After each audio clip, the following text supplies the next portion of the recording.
దేశంలో సామాన్యులంతా చిల్లర నోట్ల కోసం క్యూ లైన్లలో కుక్కచావు చేస్తున్నారు.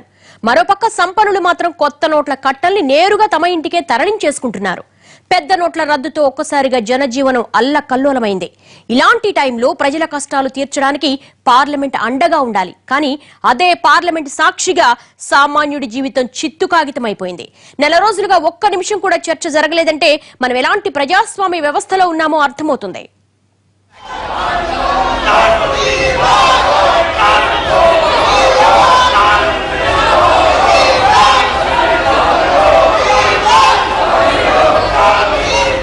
ఇన్నేళ్లు జరిగిన పార్లమెంటు సమావేశాలు ఒక ఎత్తు, కానీ ఇప్పుడు జరుగుతున్న పార్లమెంటు సమావేశాలు మరో ఎత్తు. 2014లో మోడీ ప్రభుత్వం పీఠమెక్కిన తర్వాత ఇప్పటికీ 9 సార్లు పార్లమెంటు సమావేశాలు జరిగాయి.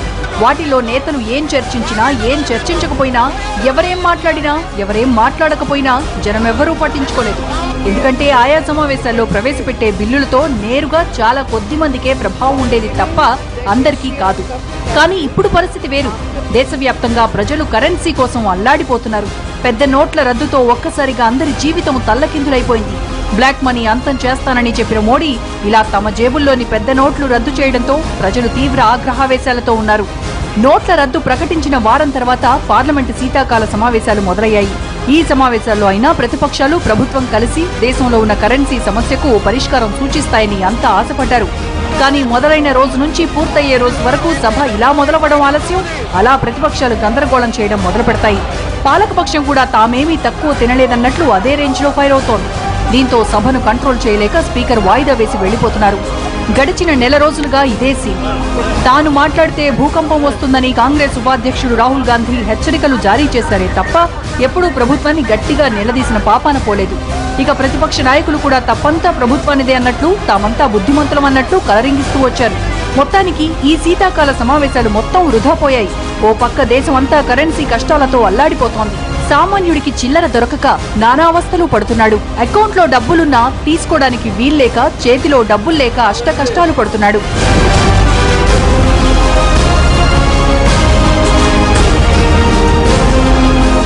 అదే టైంలో శేఖర్ రెడ్డి వంటి సంపన్నుల ఇళ్లలో కోట్లకు కోట్లు కొత్త నోట్లు దొరుకుతున్నాయి. ఇటు జనం డబ్బులడిగితే చేతులెత్తేస్తున్న బ్యాంకులు అడ్డదారిలో ఇలాంటి పడాబాబులతో చేతులు కలుపుతున్నారు. నోట్ల రద్దు నిర్ణయం మంచిదే అయినా దానిని అమలు చేసిన విధానంపై తీవ్ర స్థాయిలో విమర్శలు వస్తున్నాయి. దీనికి తోడు డిమానిటైజేషన్తో తలెత్తే ఇబ్బందుల్ని పట్టించుకోకుండా హడావిడిగా నిర్ణయం ప్రకటించడం పైన జనం విరుచుకుపడుతున్నారు. ఆర్బీఐ విడుదల చేస్తున్న నోట్లు ఇలా దారి మళ్లుతుంటే పాలకులు చోద్యం చూస్తున్నారని ప్రజలు ఆవేశంగా ఉన్నారు. ఇలాంటి టైంలో సభలో చర్చ జరగడం అత్యవసరం. ప్రభుత్వం ప్రజలకు సభాముఖంగా సమాచారం ఇవ్వడం చాలా ముఖ్యం. కానీ ప్రభుత్వం ఆ దిశగా ఒక్కసారి ప్రయత్నించినట్టు కనిపించలేదు. 2 వారాల నుంచి జరుగుతున్న పార్లమెంటు చూస్తే ఒక్కరోజు కూడా కూర్చొని ప్రశాంతంగా చర్చలు చేసినటువంటి సందర్భం లేకపోవడం చాలా దురాదృష్టం. అసలు మన దేశంలో ఉన్నది ప్రజాస్వామ్యమేనా అని నాకు అనుమానం వస్తుంది. ఎందుకంటే ప్రజాస్వామ్యం అంటే కేవలం 5 ఏళ్లకు ఒకసారి ఓట్లు వేయడమే కాదు. సందేహం లేదు, 5 ఏళ్లకు ఒకసారి ఓట్లు పడుతున్నాయి, చాలా సంతోషం. అంతవరకైనా ప్రజాస్వామ్యాన్ని కాపాడుతున్నారు. కానీ అంతకు మించి ప్రజాస్వామ్యం లేదంటే అర్ధరహితమని నేను మనవి చేస్తా ఉన్నాను.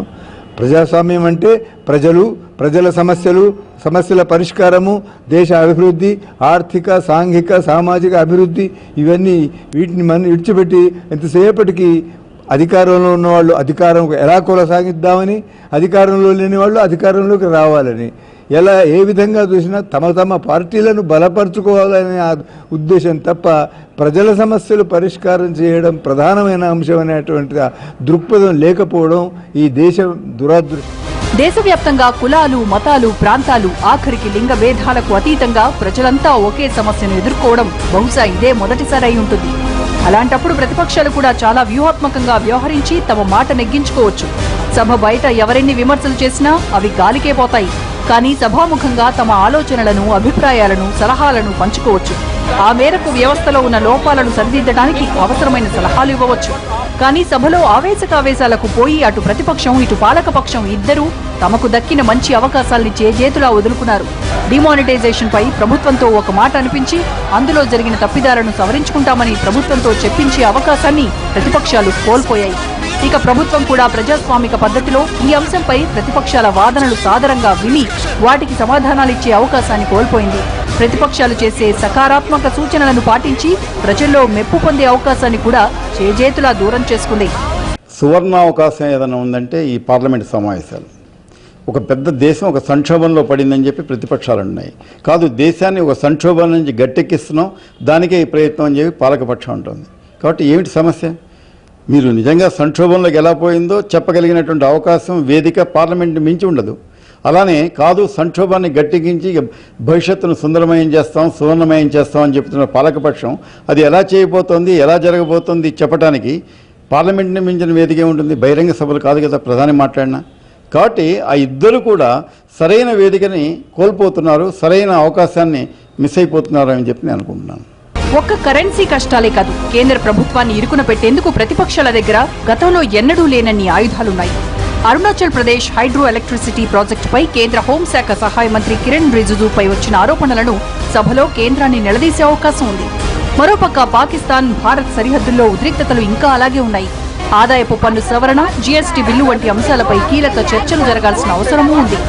పార్లమెంటు సమావేశాల మొదట్లో అంటే తెలియలేదు, కానీ ఇప్పుడు 1వ తేదీ వచ్చాక సమస్యలు పెరిగాయి. మరోపక్క పాత నోట్లు డిపాజిట్ చేసుకునే గడువు కూడా దగ్గర పడుతోంది. ఈ అంశాలన్నీ అస్త్రాలుగా చేసుకుని వ్యూహాత్మకంగా ప్రతిపక్షాలు దాడి చేయవచ్చు. కానీ ప్రతిపక్షాలు ఆవేశంగానే వ్యవహరించాయి, పాలకులు కూడా అంతే ఆవేశంగా వ్యవహరించారు.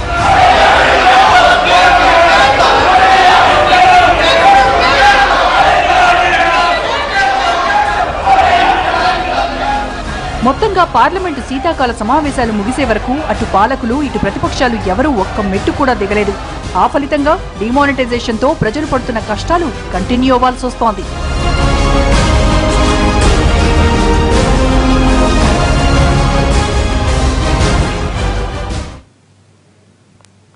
ఓట్లేసి చట్టసభలకు పంపిస్తే వీళ్ళు వెలగబెడుతుందేంటి?